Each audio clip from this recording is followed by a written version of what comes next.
ఒక happy days అనే సినిమాతో ఎంటర్ అయ్యి నాకు యాక్టర్ అవ్వాలనేది నా మైండ్లోనే లేదండి. లెజెండరీ యాక్టర్ మోహన్ బాబు గారు లాంటి వ్యక్తితో స్క్రీన్ షేర్ చేసుకోవడం అనేది చాలామంది అప్కమింగ్ వాళ్ళకి ఒక కళ.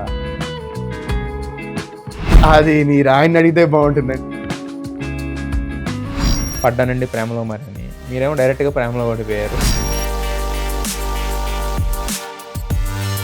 ఒక సిచ్యువేషన్లో ఒక సీన్లో నేను తనని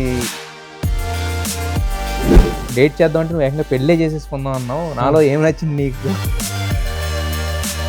నాలో ఏం నచ్చిందో మరి అడగలేదు ఎప్పుడు? ఇప్పటికీ అర్థం కాదు నాకు. మీరు అడగలేదు? తనకు కూడా అర్థం కాదేమో ఎందుకు నాకు నచ్చాడు వీడు అనుకుంటుందేమో. బ్యాక్ టు బ్యాక్ 2 హిట్లు వచ్చేసిన తర్వాత ఏంటంటే మనకు తెలియకుండానే మన చుట్టూ ఒక బ్యాచ్ వస్తారు. ఆ స్థాయికి వెళ్ళలేకపోయామేమో అని.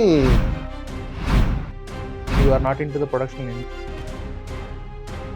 డిస్ట్రిబ్యూటెడ్ ఫ్యూ మూవీస్ అంత వర్కౌట్ కాలేదు. When you are in room be like